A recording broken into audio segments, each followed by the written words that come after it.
There's only one thing that's running through my soul, and that is...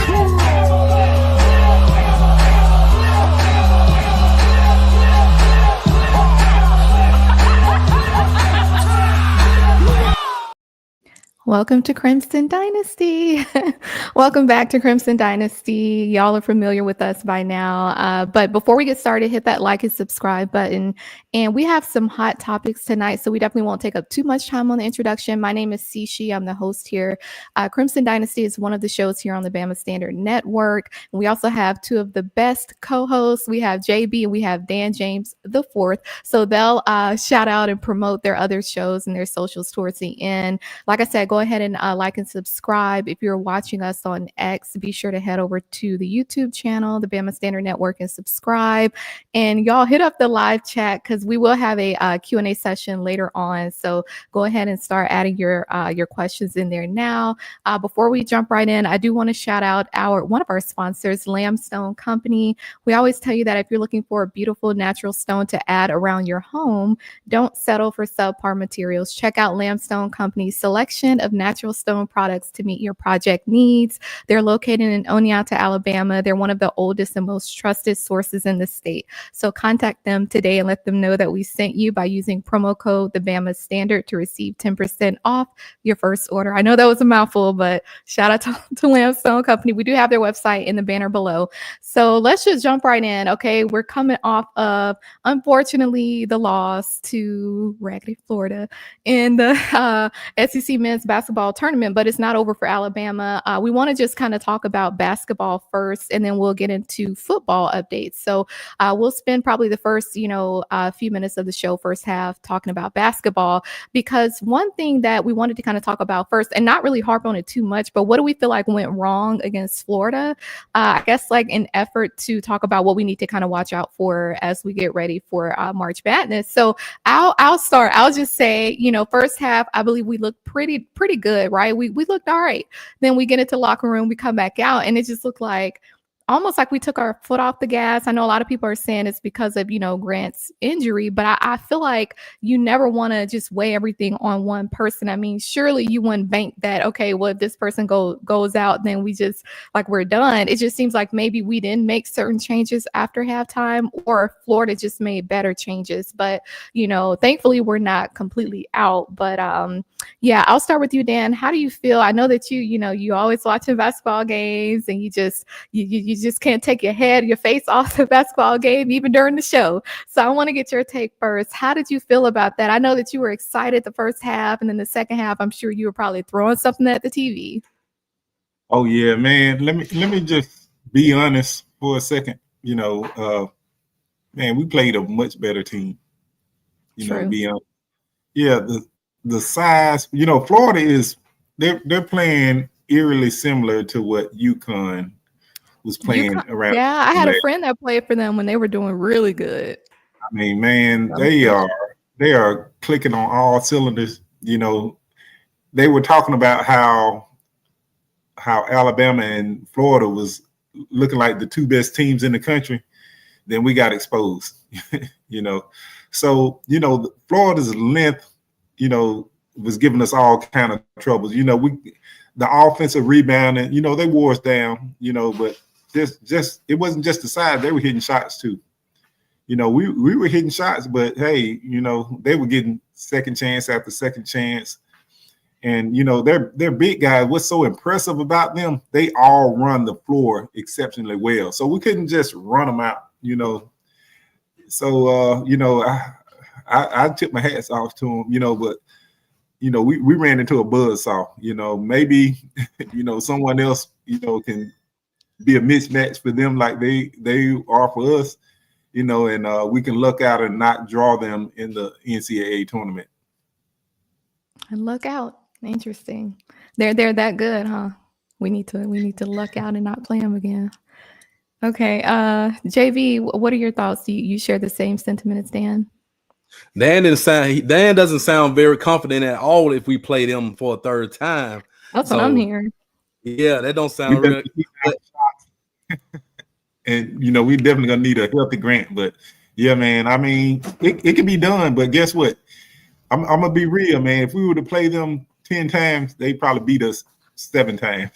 You know, it's just they are matchup nightmare for us. You know, but we'll see. You know, we get Devion Reed back. You know, help us with the length on the perimeter. You know, and a lot of things would have to go well for us. You know, to be able to come out successful consistently against Florida. But it can come down to one game. We could do it. You know, but I wouldn't want to draw them. I want to take a chance. Yeah. I know, right? Can't work for nothing. Yeah, but they can't. I'm a sunshine pump. Yeah, but to piggyback on what Dan said, especially about Florida's the length of the front court, it kind of reminds you of the old Florida national championship teams of Joakim Noah, Al Horford. If you guys are old enough to remember those teams with the front court, the length, the offensive rebounding, running the floor, it's like a mismatch, right? Like Dan mentioned. And if you guys remember a few weeks ago, they came to T-Town and put BTA on us, belt to ass, at home. So I was not surprised at all that they blew the doors off us in the SEC tournament. I was not surprised. And months ago, I said Florida was the best team in the conference. They're better than Auburn. To me, Florida should be the top that's what I was team. thinking. Yes, Florida, definitely. They have all the tools to win the tournament. And now that we're in March Madness, somebody's got to go 6-0. It's only going to be one team that goes 6-0. Bama can do it, but they have to lock in right now. We can't just mess around and let these teams stay in the game. You got to put the foot on the gas, pedal to the metal, So, but all in all, Grant Nelson's injury, I think he'll be okay. I don't think it's an injury that he will probably miss. But I really think if he's not 100%, we got a game on Friday against Robert Morris. He don't need to play that game because we can beat Robert Morris without Grant Nelson. As long as the guys are executing and making shots. Our guards are spectacular. Fallon, Sears, Youngblood, Aiden Holloway, they're fantastic. They're fantastic when they're on, when they're not turning the ball over, when they're making shots. It's all about getting the rebounds. You have to get offensive rebounds, and you have to limit the turnovers. If Bama can do that, we'll be fine. But it's a tough tournament. A lot of good teams, 14 SEC teams, by far the most in the history of the tournament, 14 SEC teams. But Florida is by far the best. Bama's right there, just a notch below, in my opinion, along with Auburn and Tennessee. So Auburn just the oldest. Yeah. I think the average age on them probably about 25. Yeah, they're the BYU of college basketball. Dang. All right. Well, that kind of good feedback as well from y'all. That kind of segues into the next, I guess, mini discussion. And shout out to Smoke. Bad matchup. Bama can't beat Florida. Size, athleticism, defense, offensive rebound. Yeah.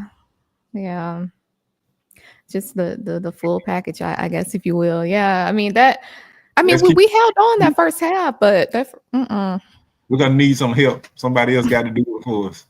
Yeah. Well, that's a good segue into how far we believe the girls and the guys can go in terms of March Madness. So let's just kind of talk about that really quickly. So speaking of the guys first, Mark Sears, he has been named AP First Team All-American. So shout out to him. I wanted to mention that. And then going into March Madness, Alabama's men's, they're number 2 seed, of course, and we'll be playing Robert Morris, like y'all mentioned, which is number 15 seed this Friday in Ohio. And so then after that, it'll either be, I believe, St. Mary's or Vanderbilt, one of those two. I know Coach Oates did mention today that as far as Grant Nelson, he's not sure if he'll be able to play. Of course, that they want to get him healthy first. So, and like y'all say, you really don't want to put him out there if you don't have to. So, that's where we are. I feel like at least from my perspective, I feel like the men's, I feel like we can go all the way. You look at what we did last year, with the guys that we had, part of what we kind of wish that we had last year was, just the height and things like that. And so we do have we do have that now, and I believe we can go further than we went last year. So I mean, I'm banking on Alabama. One thing that I notice is that when we do, I mean, look at the loss at home against Auburn, right? And then how we beat them at Auburn. So we seem to know how to make the adjustments. Unfortunately, after the loss. So if we do happen to play Florida again, maybe that'll kind of help us out to some regard. But I mean, I can see us going all the way. And then women's, we are the number 5 seed. We'll be playing Green Bay, which is the number 12 seed. I believe this Saturday in Maryland, and after that Norfolk State, I believe, or Maryland. So with the girls, I mean, I'm still a fan of the girls, and I believe that if we can do what we need to do. And I want to discuss some comments that some of the people from Green Bay, some of the players mentioned, but I'll talk about that in the next segment.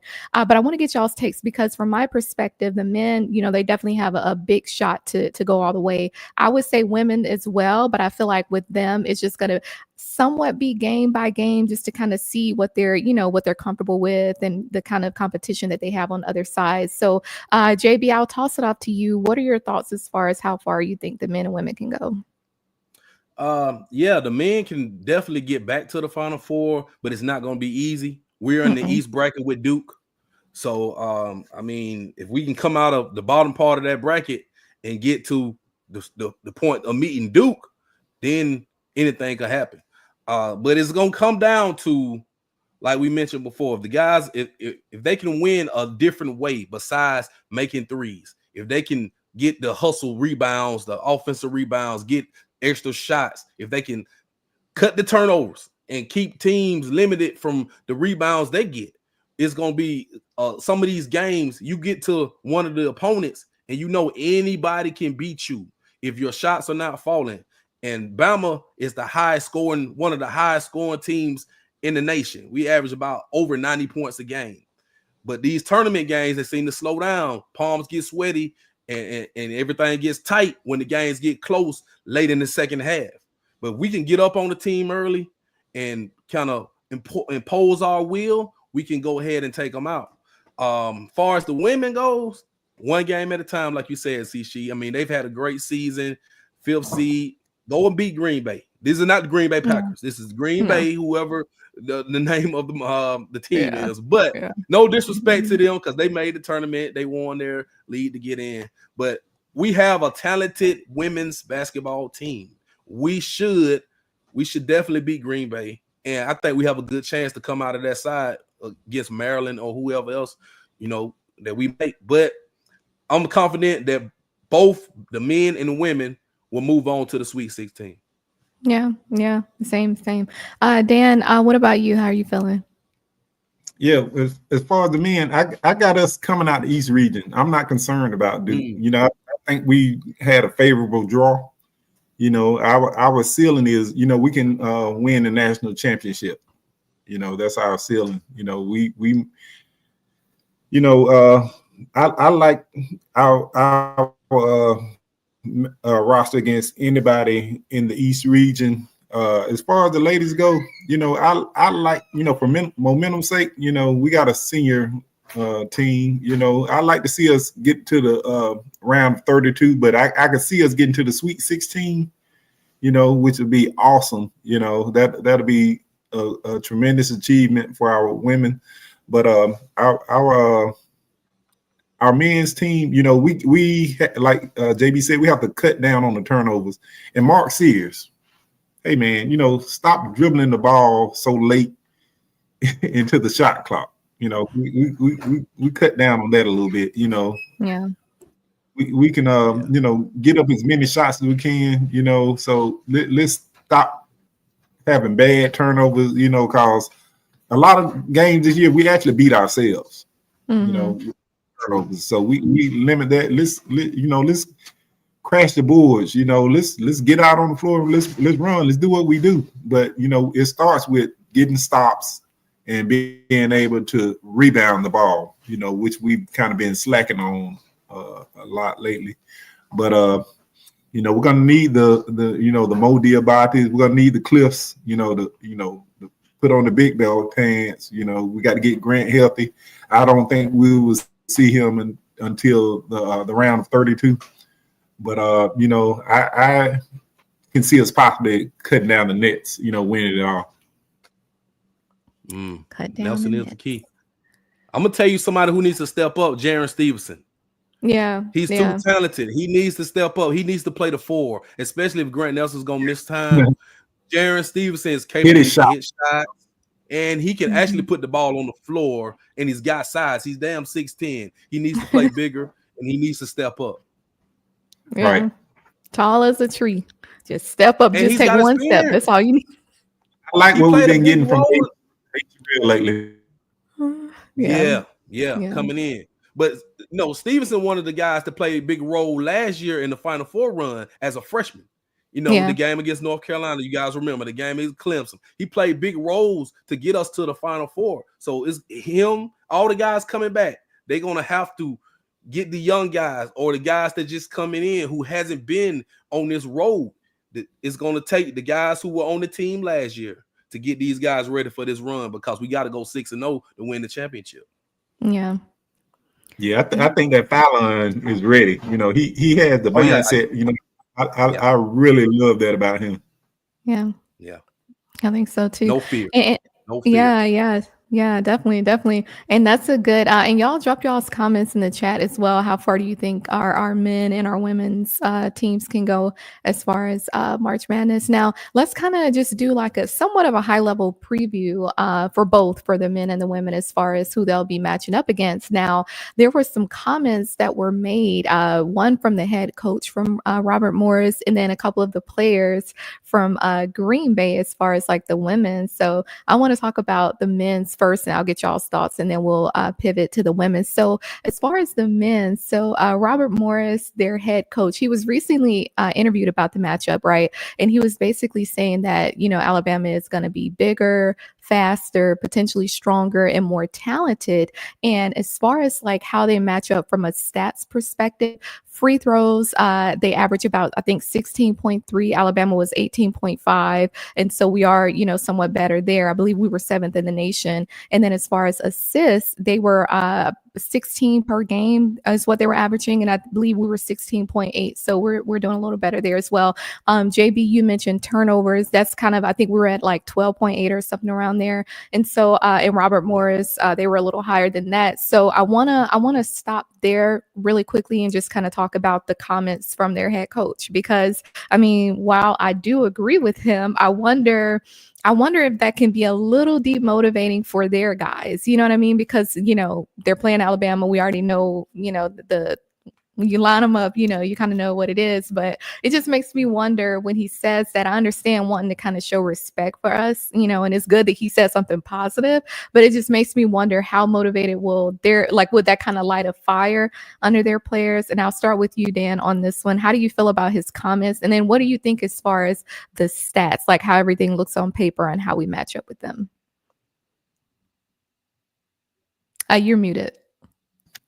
Those comments mean that they're going to bring the physicality. That's what I was, yeah. That was trying to motivate his guys. So that means they're going to try to for us, which they won't be successful. I don't think they can big boys and be able to run with us. The level of competition. So they're going to try to. They get up a lot of shots. They average, I think, 76, almost 77 points a game. So, they can score. They score in volume, but they know that's not going to be the recipe to have success against us. So they're going to try to, be physical with us. They know, there's an opportunity to win at the rim, and attack us on the inside, get physical with our guys.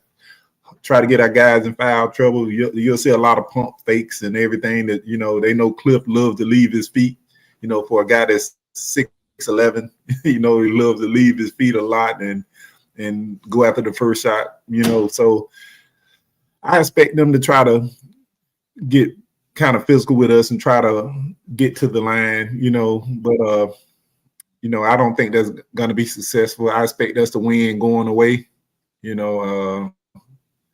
there's going to be no Grant Nelson, so we'll see a lot of Sherelle, Stevenson. So we'll see those guys. We'll see a lot of Diabate. This will be a game where he can really flourish. run the offense through him a lot, So I expect us to win. I don't know if we're giving predictions yet, but I expect us to win handily. As far as the, I don't anticipate, but 5-12 is always kind of like a tricky matchup, when you're doing brackets. So, taking some guy that his after the first weekend, my bracket is totally gone, So 5-12, I think, we shouldn't have any problem with Green Bay. But, I've seen, I've been around a while. I've been doing brackets. I've been getting my bracket busted for years. So we'll see. But I expect the women to be able to handle Green Bay. All right.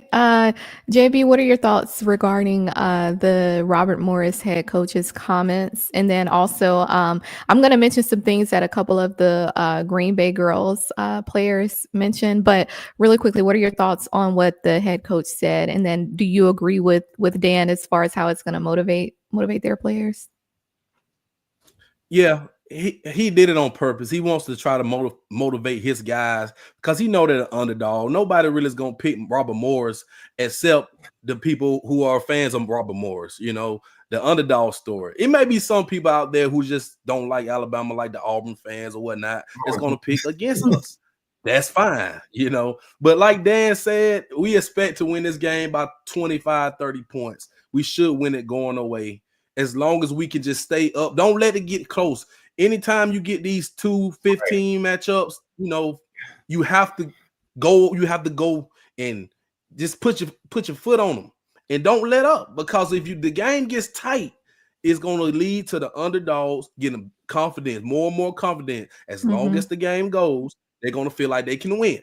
So as long as we do our job, man, just hit shots, and if we don't hit the shot, get the rebound. And you mentioned Mo Diabate. He's going to be a big key because he can actually get to the rim. And we probably going to play a little bit out wide if we only got Cliff in there. I wonder who's going to start at the 4. Maybe it's going to be Jaron Stevenson, somebody that can stretch the floor. But Cliff is going to have his hands full in the paint. He's going to have to get rebounds. And like Dan mentioned, you got to stay down. Don't go for the pump phase. Don't get in foul trouble. If he gets in foul trouble, we're going to see a lot of Aiden Sherrill. And that may not be a bad thing. Yeah. Well, so I wanted to mention just a couple. So, okay, we're playing Green Bay, right, as far as the girls. And one of the biggest things that I've been seeing, at least being talked about, is the difference in the size. A lot of people are talking about, you compare half of our girls, to theirs, and ours are a lot bigger.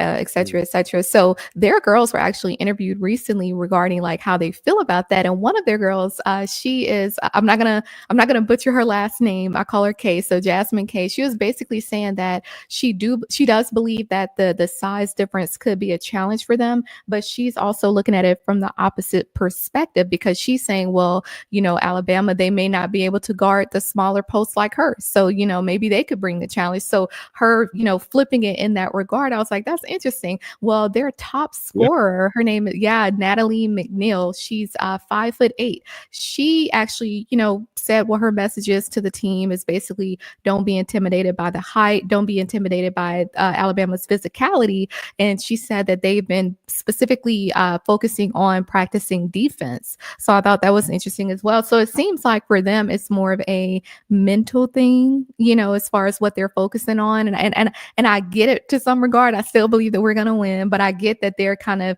they're focusing on what they believe could help them win the game. And a lot of times the mental plays a huge part in that. So do y'all have any thoughts regarding that? Yeah, when you play a smaller team, you try to not put the ball on the floor as much. Your entry pass into the paint, you want it high. So, you want to take advantage of, but like she said, it can be hard on the defensive end for us, trying to match up, with the floor spacing and everything, especially if they're hitting shots, it could become a nightmare quickly, So, me personally, when I played, I played the 5, and there was this one school, we blow them out, but I have a terrible game because, you know, they were smaller than us, and I'd be stuck guarding this little 6'1" center, and he used to give me fit because he was so quick. And you know, they knew it, and it was like when I was out there, they particularly go at me. He draw me out the paint, and I'm like, you know, why are we playing man? But you know, it wasn't about me, you know. So that's what we did. But you know, it can be, you know, become a challenge on the defensive end. Yeah, it'll be interesting. The fact that she even pointed that out. JB, you feel any way towards their comments? Not really. But I mean, if they're small, they're not gonna be able to drive to the basket because Essence Cody is gonna have a block party. She's gonna block everything coming down there. She's 6'5". So I mean, it can play. You know, they can have their confidence in themselves. We're small. We're gonna try to run them, but come on, man. You're not gonna get a rebound. You're not gonna get rebounds. You're not gonna get anything in the paint. So you're gonna have to make 20, 25 threes to beat us. And can you do that? I don't believe it. But I don't think so either. We'll see on Saturday. Yeah. Like they said, get down at team 3-point percentage. I was trying to look it up, but okay, let us know if you find it. Really quickly. Sarah Ashley Barker's gonna have a game. She's gonna yeah, she is. She is. She's going off. Yeah. Yeah, she's definitely gonna.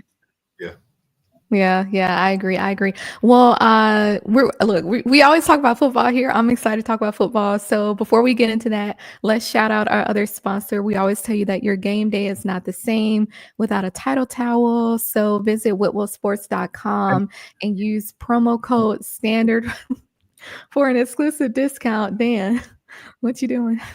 You looking for your towel? You gonna swing it around? Yeah.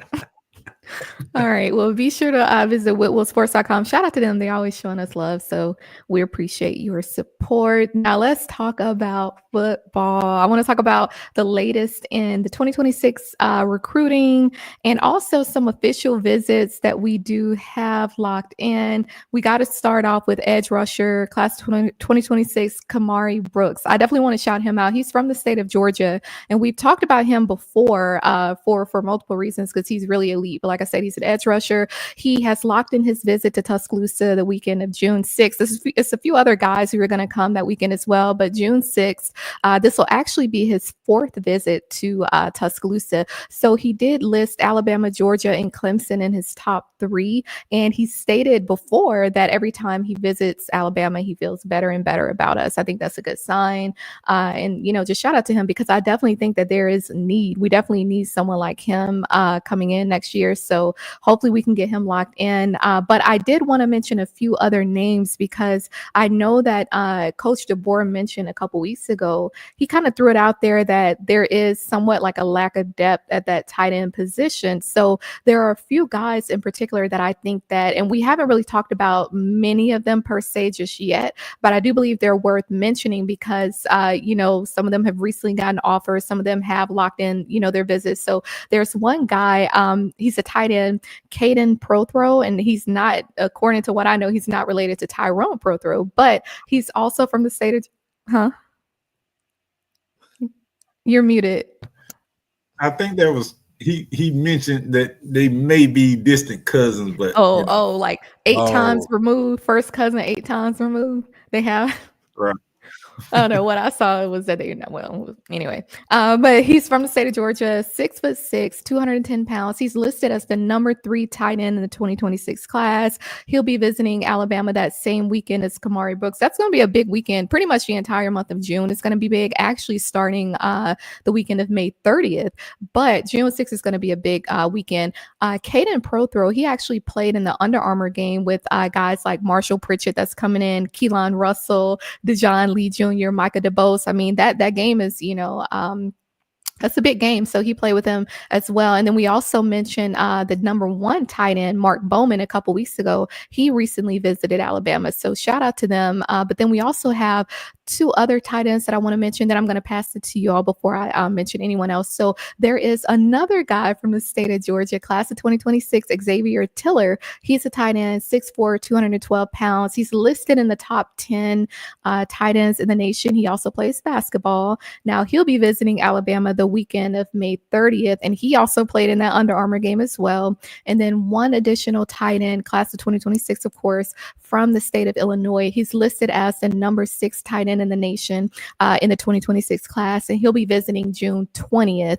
And he's trending towards Alabama, so that's good. So I'm going to stop there, and I want to get y'all's takes before I mention anyone else. So of course we mentioned Kamari Brooks, edge rusher, one of the best in his class. We talked about him a couple weeks ago, and then also Caden Prothrow, Xavier Tiller, and Mac Sutter. So I'll start with you, JB, on these 4 guys. What are your thoughts, and how are you feeling about them? Which one do you feel like we have probably a better chance at getting as of right now? I like Kamari Brooks, edge rusher. Yeah, I feel like that's He's more good. of a need. Yeah, and he's good. Yeah. Yeah. I know. I mean, coach. He mentioned tight end depth and all that. We had a good class. I feel like we had a good tight end class this year coming in with Marshall Pritchard. That's what I said. And Caleb Edwards. Yeah. So for him to say that, it makes you want, but think about it though, JB, he didn't say that until Coach Grubb got to Alabama. So it makes you wonder what conversations were had in the background as far as what Grubb wants to do. You see where I'm coming from? So I'm interested to see. Yeah. Maybe he wants to use 3-4 tight ends, like they used tight ends last year, but they didn't use tight ends. If you get what I'm saying, they used them, but they wasn't giving them the ball. CJ Dupree only had like 12 catches. So, but this year we still got Quavers, and then we're losing guys like Robbie Oops, who was important. He didn't catch the ball a lot, but he was important. Blocking. He did all the little things that you really don't see on the stat sheet. So we just hope that we can get production out of the guys we got now. 2026, of course, you want to get some guys in, and especially with the way college football is now, you have to keep recruiting. Transfer portal is out there, and people are going to chase the NIL bags and hit the portal. You still have to put high school recruiting at the top of your list. So you have to get the guys that fit your program, that fits what you're trying to do. So maybe Ryan Grubb said, hey, we need to get some tight ends. He probably put that bug in Coach DuBois' ear. So that's maybe why he said that. So if we can get a couple of those tight ends, that'll be good. They're coming in this summer for visits. But I really think we need to get Kamari Brooks, because pass rush, that's a premium position. They don't really grow on trees, really good ones. And we've struggled to rush the passer lately, and we need that dominant guy. So hopefully we can get one. Yeah, I agree. And especially if, say, for instance, we have Kane Womack next year as well. If he sticks to the system that he's running, I mean, that wolf position is going to be critical. So, Dan, what are your thoughts on, of course, Kamari, and then also the tight ends that we mentioned? You're on mute. Oh, man, I keep doing that. That's 3 times already. But you don't want us to hear you humming and singing that song you were singing before we went live. Go ahead and hit a note for us. But we talk about pass rushers. Now, let's remember we have a very good one, very underrated, but very, very good. To me, he's one of the best films I've seen this year. Jamarian Matthews. I tell you, go ahead and watch his film. You look at his how he attacks the mesh point. This guy, I'm not gonna say he's Will Anderson, but man, his film was I was wild, just like I was after seeing Will Anderson's film. Yeah, the guy he in the backfield. He's very quick first step. He's explosive off the edge. We got a lot of targets. So I don't think we have our board set quite yet, because we got a lot of visits set up during the spring and summer. And I think the board will start to be formed after that, because we still got a lot of guys out there. We have a lot of edge targets out there. We got Anthony Tank Jones, Kamari Brooks, among guys like that. And so there's going to be a lot of opportunity to get guys on campus, evaluate them and everything. So, as far as the tight ends go, one, you mentioned three of them: Caden Prothro, Xavier Tiller, and Max Suter, right? Another one down is Mark Bowman, the number one tight end, and he's a modern day kid, and Bama has had success at modern day recently, so that's another one to keep an eye on. I think he's visiting the weekend of May 30th, I think. So and he recently visited too, so it'd be pretty interested. So yeah, the more you get guys on campus, you build relationships, and you go from there. He feels comfortable. He got several teammates on campus, so that's another one to watch. I throw out there. He visiting us, and you got USC gonna try to keep him home. You got Georgia that's recruiting him hard. Georgia already has a tight end in that class, I think. So they're gonna sell the Brock Bowers route, but I think this guy beats to his own drum. So, it's a great opportunity for us to land some top tight ends in this class. And but we're gonna get through the spring, the summer evals, get them on campus, and we're gonna set our board from there. Some guys you definitely take an early commitment from. If they want to commit, you go ahead and take a Mark Bowman, but you want to see how it's going to affect other guys.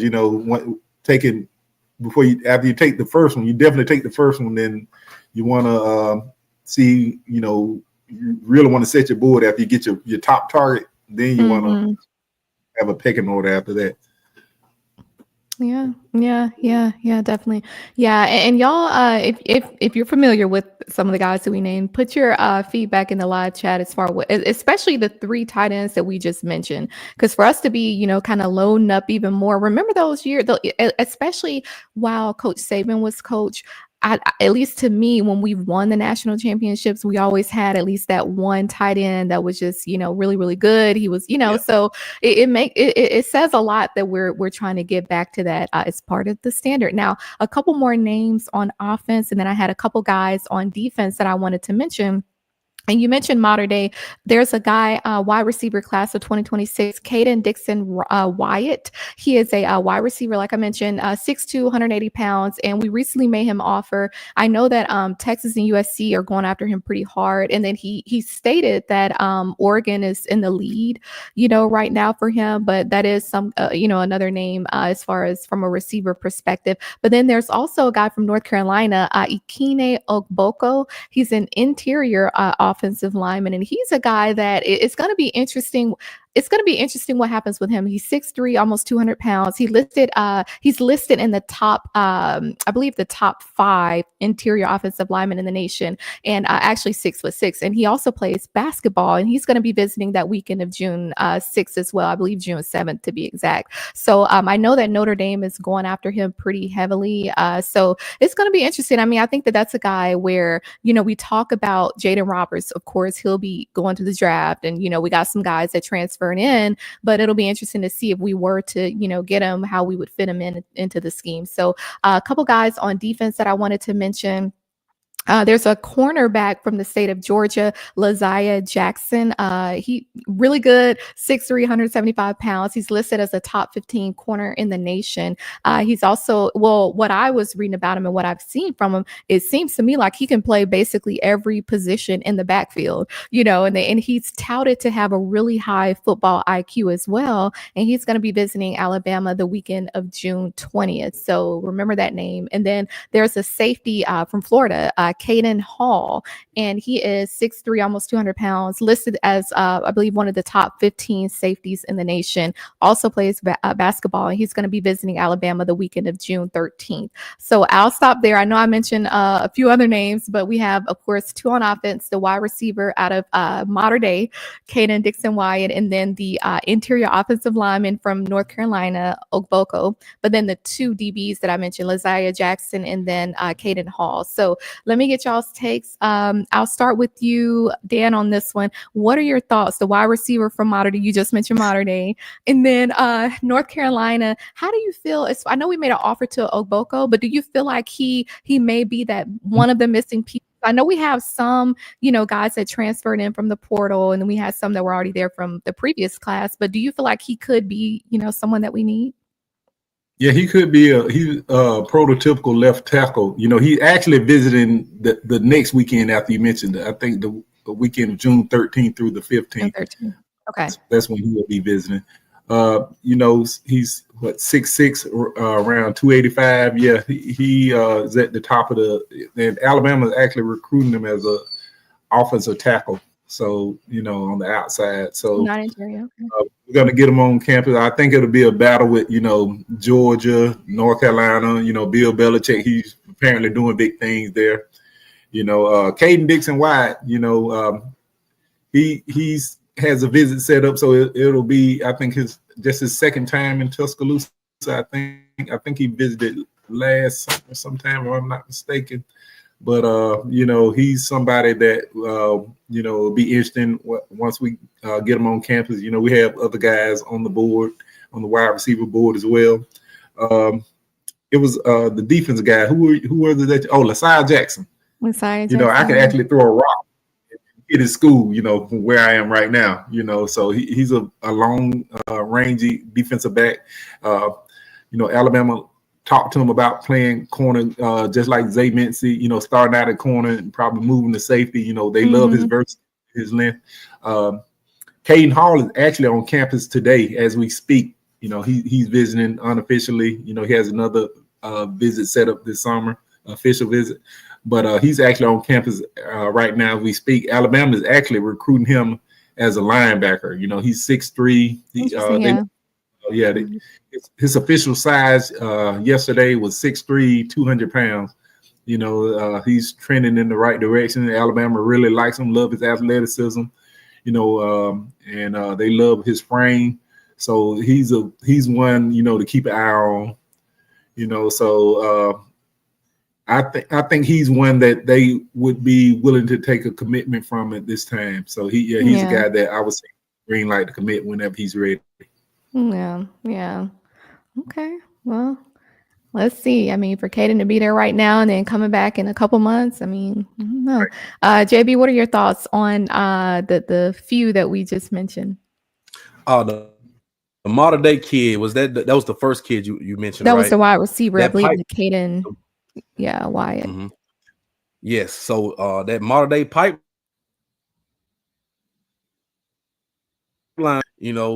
a lot there. Courtney Morgan as well, from the West Coast. So to get those guys in there is good because you it's a lot of familiarity there. So that'll be good to lock him in. And that offensive lineman that you mentioned,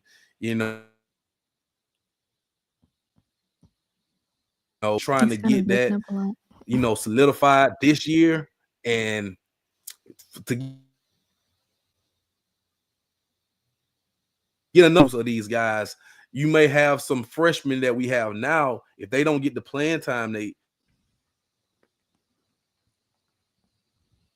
it's important to get more offensive linemen in, especially if we can get them locked in kind of early. And on the defensive side, Jackson, the kid, the 6'3" cornerback. Mm-hmm. A lot of these cornerbacks now, defensive backs, corner safeties, 6'3", the length of these guys is incredible. If they got the speed to match the length, and it's great because Dejon Lee, who we probably would talk about, is turning heads. And then you mentioned Zay Mincy. We get these 6'3" corners. It's only up from there. That's all we know. All right. I know we're talking a lot about class of 2026. There was one name that came up regarding class of 2027, Damari Desiron. I don't want to butcher his name, but he's a wide receiver from the state of California. Only reason why I wanted to mention him was because he made some comments that I think are worth noting. And he was essentially saying he's listed as a top 10 wide receiver in his class, but we recently made him an offer. He was saying that he feels like his hard work is finally paying off. And he stated that Alabama football is the standard of college football. So those of y'all that want to say that, these other teams are the standard now, clock that. And then he went on to just kind of name all the wins and championships that we had under Coach Saban. And he seemed really excited to even get the offer. So I wanted to mention him. Let me just check something. Okay. Okay. So I wanted to mention him, but then let's talk really quickly because we mentioned DeJohn Lee, and there are some other names that we really want to talk about regarding spring practice. So let's jump right into that. I know that y'all want to kind of hear the updates that you may not know so far. So I wanted to start with Coach DeBoer. He actually made some comments recently regarding Coach Grubb, and he basically stated that he feels like Coach Grubb is motivated. He feels like he's determined, and he said that it's basically like how he's always been, and he believes that Coach Grubb is going to take our offense to the next level. He said that he believes that Coach Grubb has an appreciation for what we're doing in Alabama, and he's just ready to get it evolving and up and running essentially. And so I wanted to mention that because I felt like that was a huge win anyway when we got Grubb, but I felt like that familiarity that he has with Coach DeBoer, that's going to pay off dividends for sure. But speaking of Coach Grubb, he actually has some comments to say about Keelon Russell. We know that there's a QB battle going on. Coach Grubb said shortly after he got to Alabama that he's not going to be showing any favoritism as far as the QB battle, that basically it's going to be open competition. Well, he was talking about Keelon Russell and basically what he's seeing from him in spring practice. And he basically said that he feels like Keelon has been doing an awesome job and that it just seems like he's staying the course and he's very steady. He said that Keelon can make a lot of plays and that he's just basically working through the process, but he believes that he's going to get there.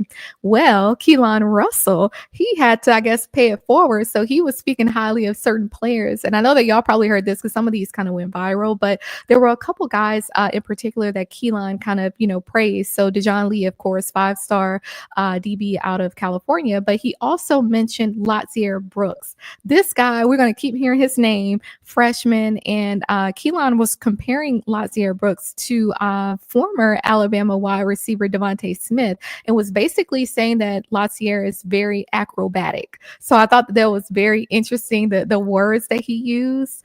So note that it's a couple more comments that were mentioned, and then I want to toss it to y'all to get y'all's takes. So then we have, our DB Bray Hubbard, one that showed out last year. He's going to show out this year. He actually was very, it seems to me very impressed and just had high praises for freshman DB that's coming in, Ivan Taylor. And he was basically saying that he feels like when Ivan, got to Alabama, he basically got there. He was eager to learn. He's been learning the defense, and he comes in every day ready to work. He's doing what he needs to do on and off the field, even if it's in the training room. And he said that he feels like Ivan is one of those guys that is just he's going to keep getting better and that he's going to be a really good player. So wanted to mention that. And then Tim Keenan III, I wanted to mention something that he said about a name that we haven't heard much before, I believe, because he's a redshirt sophomore, Edric Hill. But Tim Keenan III, he actually spoke pretty highly of Edric Hill recently and was saying that he's been making a magnificent impact this spring. So for him to use those words, I thought that was very interesting. And it seems like Edric, he, kind of waited his turn, learned the new system, and now he's ready to get out there and prove that he should be, starting. And he also mentioned something about Keelan Keeley, and he was basically saying that he's making great jumps. He knows the playbook. You can see him out there making calls, all that, making checks, all that. He looks very comfortable. So I want to get y'all's takes before I say anything else. JB, I'll start with you. How do you feel about, Coach Grubb as far as, how he's kind of, I don't want to say highly praising Keelon, but basically taking note of, okay, you have this freshman, as good as he was coming out of high school, he's seeing that now and he sees what he can possibly do with Keelon. But then also you have Keelon talking about Latsier Brooks and comparing him to Devontae Smith, the one and only. You have Tim Keenan III talking about Edric Hill and Keon Keeley. And we talked about Keon here just a couple weeks ago. So what are your thoughts on all these comments? Yeah, with the Keelon, talking up Lancia Brooks like that, the freshmen looking out for each other. I love to see that, Yeah. talk up each other, hype them up. I like that. But what Coach Grubb, him putting that out there, that statement that he put out for Russell, that was big, because a lot of people don't really know if the OC he is really going to be hands-on with the quarterback. And now that we have the boy and Grubb together, they'll be able to pick their quarterback. Last year it was Miro without Grubb. We came in, everybody kind of came in and kind of makeshift a roster. Now they get to kind of put this roster together like right now, like they're doing it right now. So I don't think it's going to be any favoritism. I mean, we still have some guys there that's seniors and whatnot, but we got a lot of freshmen, sophomores in. Far as guys coming in like Edric Hill, the comment that Tim Keenan made about him, last year he didn't get a lot of playing time. So he's coming in and probably seeing the work. You actually seeing it out there. Some of these guys are going to be able to master this system. They're going to be able to master the system now that you got a second year in. Yep. Last year, it's a whole new system come in. You got another year in it. You'll be able to see if anybody has progressed. So I like hearing the comments from the guys. And Bray Hubbard, shout out to Bray Hubbard. Yeah. Because the comments that he's making about all his teammates, and of course, he's probably most likely going to be a starter back there. He's showing leadership already early in the spring. The comments that he's saying and the work he's been putting in, he's going to be a leader on that defense. So I like what I'm hearing from him. Yeah, I agree. And when you were talking, I was thinking about that too, like the leadership side of things, because you have certain guys, Tim Keenan III, you have Deontay Lawson, Justin Jefferson, LT Overton, you have certain guys that were here last year that could have gone to the draft. And so you would think that with them understanding more so now what Kane is looking for and what he's trying to do, you would see more leadership out of all of them. And for me, I know that we talk a lot about, like the team captains and things like that, and who's going to be a leader. You look at one or two players on both sides of the ball. I'm looking at each position group. Like I want to see who from each position group is going to step up. That's how granular we really have to get, because I think when they operate like that, that's when they can really be all on the same page and hold each other accountable. Dan, what are your thoughts? How do you feel about these comments that the guys are saying about each other, and even Coach Grubb? Yeah, let me start with Edric Hill, because he's the guy that's been on campus the longest. I always felt like he was a guy, when he got in, he showed flashes as an interior pass rusher. I like that, and I like hearing that from Tim Keenan. And he's a guy that, has paid his dues. And if you remember, that's when Quentin Williams started to really thrive his redshirt sophomore year. So, some guys it takes time. They pay their dues, they get in, they get accustomed to SEC and FBS football. You go through the strength and conditioning program. So I think he's a guy that's going to be ready to take advantage of the opportunity. He had guys ahead of him. We got a lot of bodies on the defensive line still. Even with after losing guys like the Tim Smith and Jaheim Otis. So he's a guy that I think will be ready to contribute more this year, and he's a guy that's going to take advantage of this opportunity. But two guys I want to really mention as far as newcomers come, that and that is I love hearing what I've heard about Lancia Brooks. I like him. When I first looked at his film, I'm surprised that we were able, to keep him in this class, and guys didn't really get out to see him, because wow, this guy was obviously a 5-star, Yeah, obviously. At him. This guy, for somebody, he's probably 5'11", standing in stilettos. This guy, his ability to go up and snatch the ball. This guy here, man, he's explosive. Twitchy, he's already at this level advanced route runner. He gets in and out his breaks and his cut, and has excellent hands. I love how he goes and snatch balls out there. He has strong hands. which impressed me, and another guy, man, a freak of nature, and that's Dijon Lee. 6'4", cornerback, be able to, have loose hips and quick feet, and ability to break on the ball. He's fast for a guy his size. He's a freak of nature, and he's advanced, and I really think he's going to contribute early, as well as Lazier Brooks. But Ivan Taylor, NFL pedigree, his dad, I'm a huge Steelers fan, Ike Taylor, his dad was a cornerback for the Steelers for many years, successful, played cornerback, safety, so he NFL pedigree, very smart, and he's a guy that I wouldn't be surprised one bit if he comes in and contribute early. But I also heard about, Jackson Lloyd, he's looking good, Michael Carroll, on the interior, so it's going to be interesting watching this class. We hit it, with the evaluations in the class. We knocked it out of the park.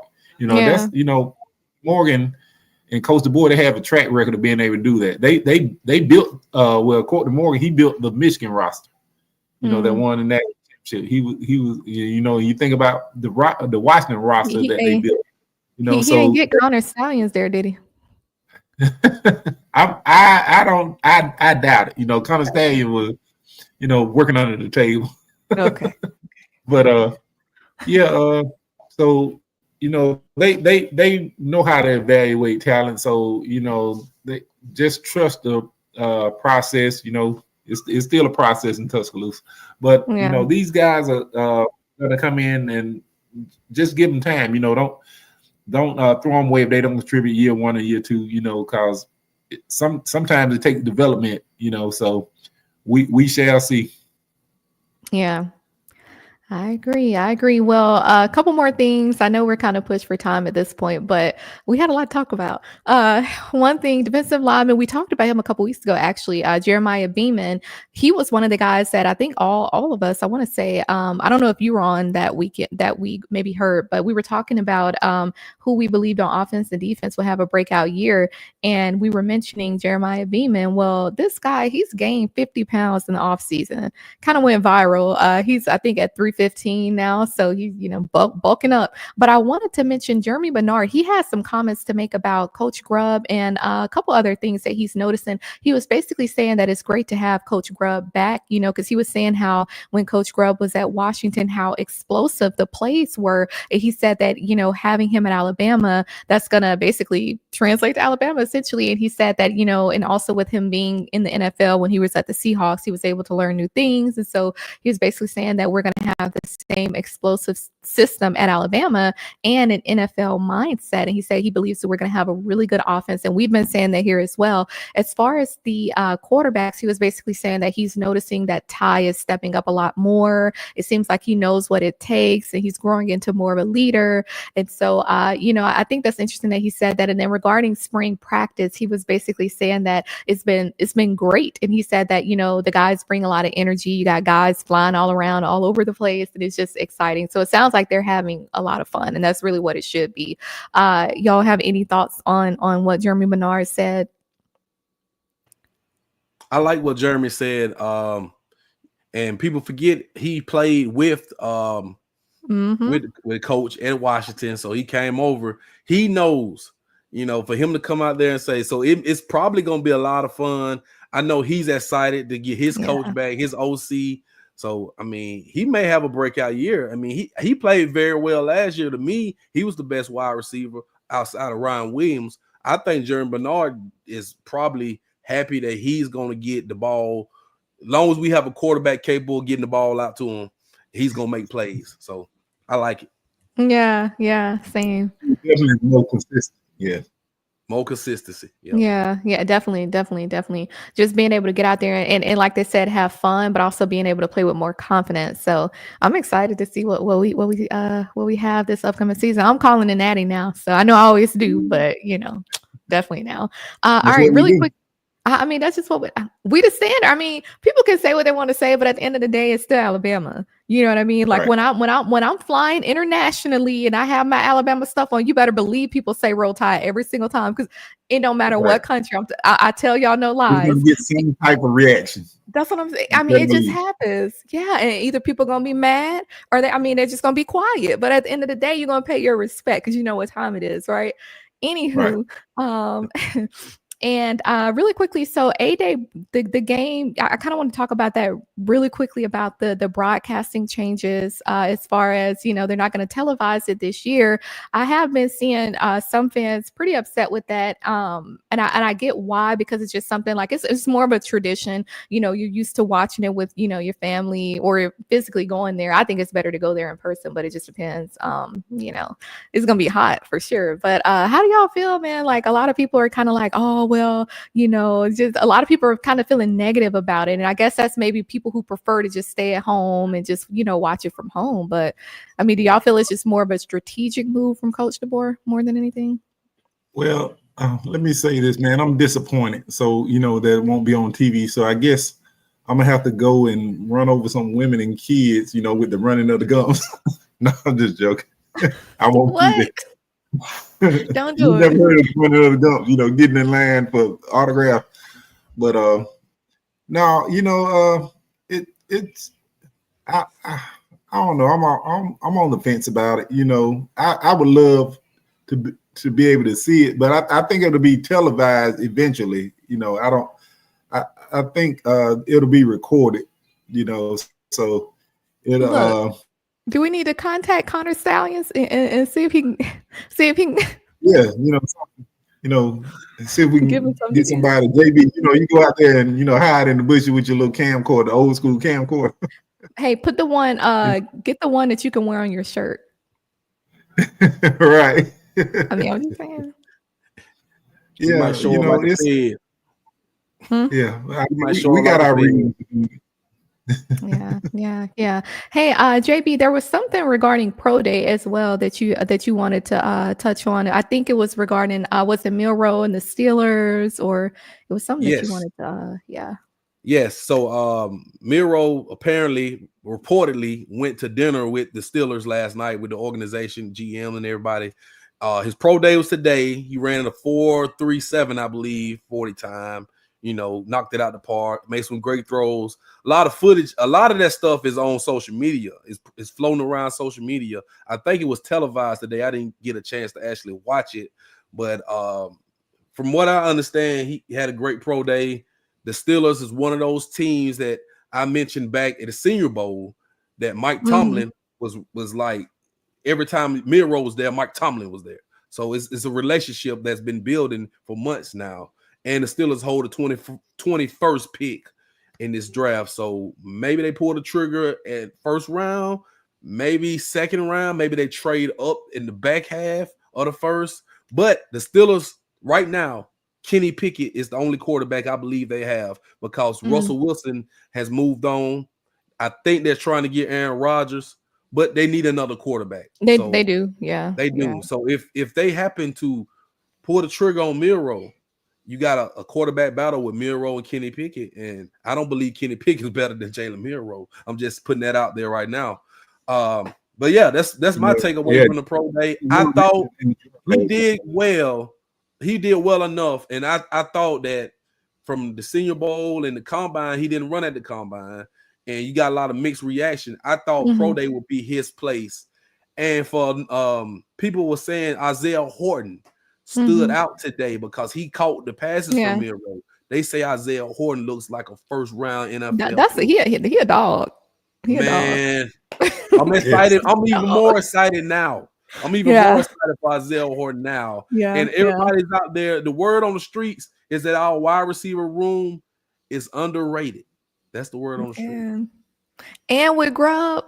See, I would have been somewhat nervous if we didn't have Grubb, because to have all that talent, but to not have a strategic coach like Grubb and to pair him with DeBoer, I would have been a little bit nervous because you can only do so much to some degree, but to have, man, please. Dan, I think you were saying something when JB was talking about Milroe. What were you saying?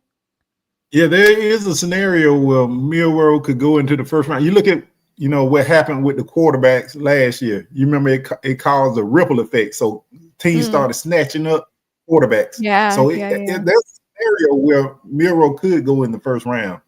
If quarterbacks start coming off the board early, teams gonna look to get up and take quarterbacks. And if the Steelers feel the opportunity presents themselves, I can see a scenario where they could snatch Jalen Milroe. Yeah. And also Dan, Mel Kiper's mock draft came out yesterday. He had Jackson Dart going 9th to the Saints. So that's 3 quarterbacks along with Cam Ward, Shedeur Sanders, Jackson Dart, Milroe's right there. So we could see most of the time we see 4 or 5 quarterbacks go in the first round anyway. Yeah. Yeah.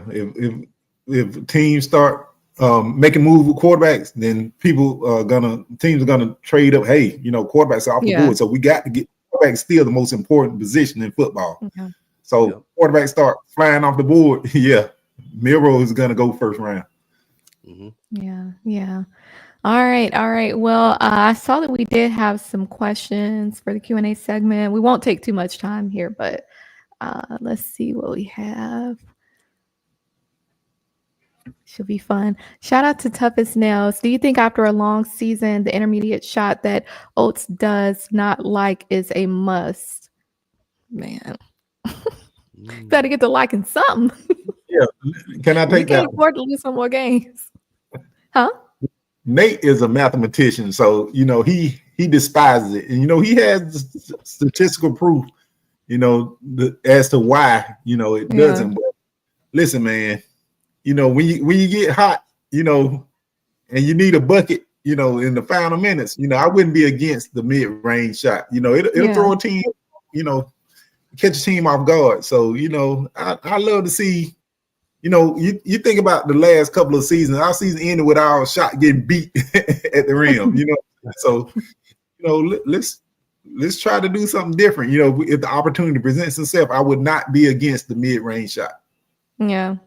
Yeah, we've seen more floaters this year. We've seen floaters, and Youngblood has shot some mid ranges too. Yeah. I don't see Ty taking the bull by the horns. I hope he does not. I hope he does, just not convinced.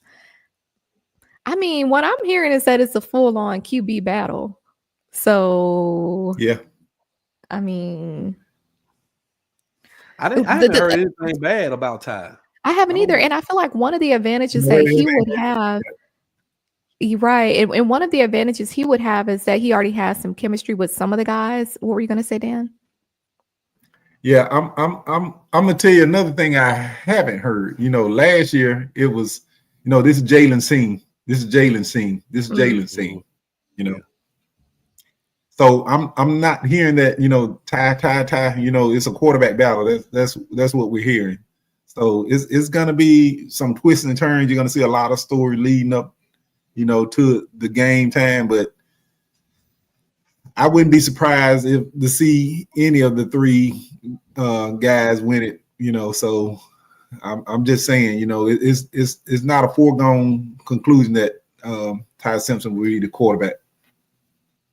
I mean, ultimately, when you have I'm going to call Coach Grubb an offensive mastermind. I feel like he's going to be one of those OCs that we talk about in years to come. Like we still talk about Sarkisian and Lane Kiffin at Alabama. I believe Grubb is going to be one of those OCs under DeBoer's era that we continue to talk about. And I think when you have someone like him, you're going to see all 3 of those QBs. We're going to see all of them throughout the season. It's just a matter of what, packages he put together. But I wouldn't be surprised to see all of them out there at some point. So, well, I mean, if Ty doesn't get the starting job, he may transfer.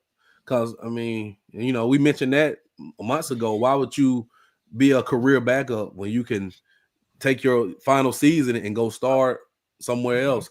But also, I mean, you got 2 more seasons. I think. Yeah, that's what I was gonna say. This is last. He has one more. 4. I think he has another one because he redshirted. Yeah. But yeah, Austin Mack is somebody. I mean, he's 6'6". You can't teach that size. if he can just put it all together, man, a 6'6" quarterback who can sling the ball like that, if he's accurate and he makes smart decisions, why not? But this thing is going to be wide open. We may not know who the quarterback is until August 31st. Right. Yeah. I mean, I just say let the best man win. So Yeah.